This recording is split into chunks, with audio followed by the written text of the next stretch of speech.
지금까지 진행된 청문회 네. 보셨을 텐데 총평을 해주신다면? 글쎄 오전 상황이라 가지고 아직 뭐 그 준비된 어떤 한 칼이 나온 것 같지는 않고 예. 일단은 전반적인 브레밍 스톤 정도 됐다. 근데 한 가지 청문회 분위기 예. 보면서 좀 묘한 느낌이 드는 거는 예. 민주당 의원들이 김용현 후보자를 잘 알아요. 잘 알고 있다. 안규백 의원하고는 평소 친분이 있고 추미애 당대표 할 때 예. 그때 그 저기 군복을 벗었거든요.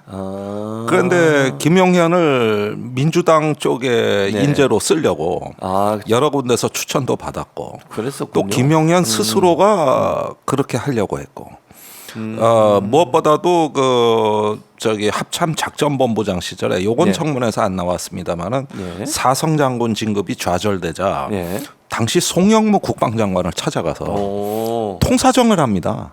청와대 말 좀 잘해달라고. 아. 거의 읍소했다는 거거든요. 그런데 그때 송영무 장관이 김용현 본인한테 그 청와대 검증 과정에서 김용현이 사단장 시절에 병사 죽음을 은폐 조작한 이 건이 걸려 있다는 걸 이야기를 해줬어요. 그러니까 포기를 하지 않고 문재인 정부를 위해 충성을 다할 테니 그 건은 결백하다고 좀 말을 해달라 그랬는데 송영무 장관이 거절했거든. 예. 그 뒤로 군복을 벗고 나와가지고 민주당 쪽하고는 정치적 인연을 끊고 말을 갈아탄 거죠. 예. 국민의힘 쪽으로. 그래서 이제 오늘날 저 장관 자리까지 온 건데 여기에 대해서 기회주의적 처신 아니냐고 얘기하는데 이거 민주당이 뭔 역사를 알고서 저렇게 얘기하는구나. 그 질의에 그게 들어갔다는 거죠. 기회주의적 처신 아니냐. 그 이제 추미애 대표도 했고 또 안규백 의원에 대해서는 본인이 예전부터 친분이 있다는 걸 묻지도 않았는데 김용현 본인이 밝혔어요. 스스로. 그래서 야 이게 이렇게 보니까 어제 동지가 오늘의 적으로 만나는 희한한 경우다 이게. 뭐 윤 대통령하고 문 전 대통령도 지금 그런 식의 일이 계속 진행되고 있습니다만은 그래서 이게 정치라는 게 이게 뭐 윤리도 없고 도덕도 없고 의리도 없고 의리도 없고 참 이런 게 정치구나 이런 데서 오늘 특이한 장면이 있었어요. 근데 이게 그 그러니까 김용현 후보자 같은 경우에는 이렇게 지금 말씀만 들어오면 정치군이라 이런 느낌이 들거든요. 바로 그 단어가 나왔어요. 아 그래요? 네, 정치군인 아니냐. 그게 추미애 대표에서 나왔고 또 그러면서 권력에 이렇게 불나방처럼 추종하는 듯한 또 말을 갈아타는 듯한 이런 행태라는 게 우리 군 예비역 사회에서 가장 어떻게 보면 좀 장군답지 못한 행태로 본단 말이에요. 그러니까 이런 면에 대한 지적이 바로 나왔는데 이게 크게 문제는 안 됐지만은 막상 본인한테는 제일 뜨끔한 대목이었을 것 같아요. 본인한테는. 근데도 그럼에도 불구하고 그러니까 뭔가 정치적으로 어디든 권력이 있는 곳에라면 가서 그곳에서 본인이 어떤 역할을 할 수 있다면 하겠다. 그게 뭐 이념과 정치적 견해 일과하고 전혀 관계없이 그런 행동을 하는 사람이다 이렇게 볼 수 있겠네요. 그러면. 순수한 군인이라면은 누가 부르든 이게 국가를 위한 공적 가치가 있다 하면 가는 건 전 이해가 가는데 그냥 이리저리 충성을 다하겠다고 본인이 그래놨다는 거. 그런 점에서 일단은 또 지금은 이 정권의 말 그대로 국방 실세로 행세를 하다가 이제는 장관까지 되겠다고 하는 데는 본인의 분명한 과욕 내지는 어떤 그 명예와 출세에 대한 어떤 선을 넘고 있다는 그런 어떤 그 평가는 충분히 가능한 거거든요.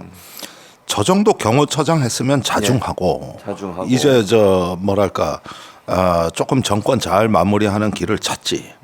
이제 집권 중반이 넘어가지고 대통령 고등학교 1년 선배가 국방장관 온다. 아예 어떤 군인이 그 눈치를 안 보겠습니까? 실세장관 왔구나. 이렇게 하면서 저 말 한마디면 우리가 죽고 살겠구나. 이런 식으로 되다 보면은 군인들이 전방을 쳐다보겠습니까? 용산을 찾아보겠습니까? 용산을 바라보는 그 정치군인은 또 다른 정치군인을 낳게 돼 있는 거죠. 이런 악순환에 본격적으로 접어들었다고 보여져요. 김용현 후보자는 최상병 사건 금융 로비 의혹 수사 대상자이기도 합니다. 이 부분도 사실은 이제 김영훈 후보자가 정말 위험한 인물이다라고 김종대 전 의원 말씀을 하셨고 우려를 표하셨는데 어떤 점에서 김영훈 후보자가 지금 최상병 사건과 연관돼 있고 왜 위험한 인물인지 설명을 좀 해주시죠. 일단 작년 7월 31일부터 8월 9일까지 그 국방비서관, 예. 국방장관, 네. 해병대 사령관하고 11번의 통화 기록이 나왔는데 예. 이게 비정상이에요. 이게 비정상이다. 그다음에 800의 7070의 네, 비밀을 아는 네. 것도 경호처장이에요. 경호처장이죠. 예. 너무 많이 관련돼 있어요. 그러는데 이것만 갖고 그 장관이 되는 이유로선 좀 부족하고 네. 이런 부분이 있는 거죠. 신원식 국방장관이 그동안에 군사법원을 제대로 통제 못했다고 보는 거죠. 군사법원에서 너무나 많은 자료가 공개됐거든요. 네, 맞아요. 이대로 나가다가는 판결도 박정원 대령을 단죄하기 어려운 이런 상황이 될 수 있다고도 이걸 큰 위험으로 봤다는 거고. 그래서 이번에 이제 장관으로 부임을 하면은 예. 곧 군 정기 인사가 있습니다. 그런데 이 정기 인사는 모든 병과의 군 장교들이 움직이는 거거든요. 예. 역시 법무병과도 예외가 아닌 거죠. 그렇죠. 그러면 군사법원에 대한 인사가 어떻게 되는 걸 봐야 되겠죠.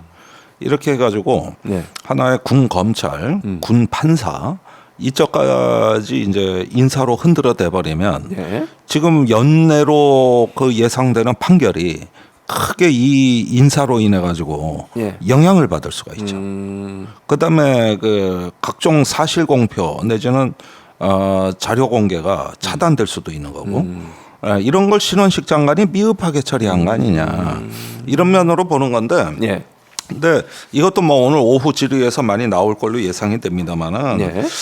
이런 어떤 그 다급한 필요성 때문에 국방장관을 바꿨다면 이걸 명분을 그렇게 뭐 군 인사장악이라고 할 수는 없고 예. 신원식 장관을 내보내기 위한 명분 만들기가 있었던 것 같아요. 내보내기 위한 명분 만들기. 예. 그게 정보사 정보사. 그렇죠. 정보사가 다 털렸잖아요, 지금. 다 털렸어요. 예. 있을 수 없는 일이 벌어지거든.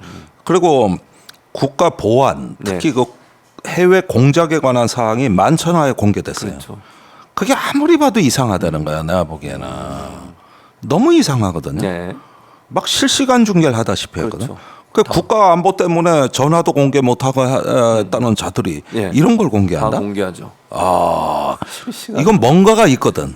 그 뒤에 신원식 장관이 잘리더라고. 네. 그러니까 빌미를 만든다 이런 의미인가요? 그러면 예. 신은희 장관의 그 신원식 장관이 정보사에서 블랙 요원 그 명단 유출뿐만 아니라 예. 사실은 그 하극상 사건에도 책임이 있습니다. 여단장이 사령관하고 맞고소를 하고 네, 있는데 맞아요. 그러고 있죠. 그 여단장이 진급 적기가 경과된 이제 집에 가야 될 대령을 원스타로 진급시켜서 그 여단장을 앉히고 그 다음에 사령관을 패싱한 다음에 장관하고 독대했다는 거 아닙니까? 이것도 있을 수 없는 있을 수 일인데. 없는 일이죠, 또. 근데 이게 어떻게 언론에 공개될까? 그러니까 그 창피한 일이잖아요. 예. 공개되는 것 자체가. 아주 엽기적인 일입니다. 그러니까 이거는 제가 보기에 김용현이 이제 치고 들어가기 위해서 말하자면 이런 언론을 특히 야당과 언론에 공개하는 이런 행태를 보았을 때 거의 암투에 가깝다.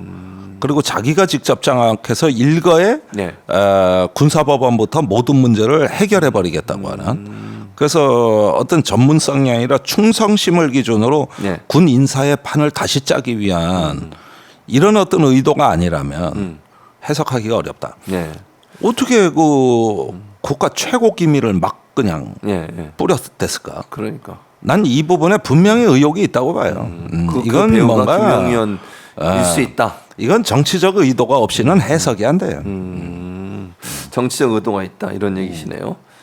그럼 결국은 지금 뭐 계엄령 얘기는 아까도 말씀하셨으니까 거기서는 더 이상 질문 안 하더라도 국방부 장관 김용현이라고 하는 사람이 등장을 하게 되면 본격적으로 본인이 원하는 사람을 인사에 이제 반영을 해서 세울 거고 그리고 나서 계엄에 대비해서 여러 가지 조치들도 할 수 있다. 지금 이렇게 보는 거잖아요. 네. 그래서 김용현이라는 인물을 국방부 장관에 임명한 게 아닌가 이렇게 보는 거고. 네. 근데 윤석열 대통령이 그러면 김용현, 신원식 둘 사람들이 김용현을 더 신뢰하는 거죠. 어떻게 네. 보세요, 그거는? 일단 경호처장 시절에 네. 대통령하고 저녁에 가장 많이 술을 먹은 사람으로 그래요? 돼 있습니다. 김용현이. 일단 선배이기도 하죠. 고등학교 선배이기도 하고. 그렇습니다. 네, 네. 그래서 네. 그 김용현은 거의 복심이라고 보여지는데 얼마 전에 TV조선에 그 김만배 전 사장이 사망했습니다. 지병으로. 네. 근데 가장 많은 그 사적인 자문 통로가 바로 그 양반이었다는 거예요. 근데 돌아가셨거든. 네. 그 이후로 김용현하고 관저에서 술을 가장 많이 했다는 거죠. 아, 대통령의 자문 통로가 김만배 씨였다 이런 말씀이시군요. 지금. 네. 그랬는데 그 김용현이 그 다음에 대통령을 독점하는 것 같아요. 그러니까 다른 뭐 여느 사람들 불러가지고 술 파티 하고 싶어도 네. 뭐 이거 또 어디 말라갈까봐 그렇고. 그러니까 김용현하고 제일 많이 했다는 거거든. 그러면 국정의 모든 거를 상의했을 가능성이 높아요. 그리고 박정훈 대령 사태에서 봤듯이 예. 군이 자기한테 도전한다. 해병대가 나한테 도전했다. 내 지시를 어겼다. 이런 부분에서 대통령 본인 스스로가 굉장히 그때 과대망상을 갖게 된 게 아닌가. 그러다 보니 군 집착에 장악에 대한 집착이 너무 커졌고 이게 굳이 임명한 지 1년도 안 된 신원식 장관을 밀어내기로 네. 해서 김용현을 앉힌 배경이 아니겠느냐. 이런 해석들이에요. 아마 이런 얘기하면은 네. 일반인들이야 그런가 망가 하는데 군 장교들은 고개를 끄덕끄덕 할 거야. 예. 워낙 이런 데 민감하니까. 네. 그러면 만약에 지금 그 시나리오면 10월에 이번에 군 정기 인사에서 법무참모실도 또 법무장교들도 인사가 날 것이고 그럼 박정훈 대령 재판부도 바뀔 수 있는 거예요? 그 부분이 초미의 관심사인데 가능하죠. 그런데 군사법원이 뭐 민간법원에 비해 가지고 특별히 이번에 박정훈 대령한테 우호적이었다고 할 수도 없어요. 네. 그냥 정상적으로 한 거예요. 네. 그런데도 저렇게 장악하지 못해서 안절부절했다는 거는 이 최해병 문제가 얼마나 이 정권의 급소인가, 이 정권의 급소에 해당되는 지점인가를 잘 드러내고 있다고 봅니다. 네. 그럼 만약에 재판부가 바뀌게 되면 판결에도 그러니까 재판에 영향을 미치는 거잖아요, 결국은. 그러니까 늦추는 방법도 있고, 또 왜곡되는 방법도 있고, 여러 가지가 있을 수가 있죠. 하여간 네. 대단히 불안한 상황. 불안한 상황이다. 불안한 상황이다. 네.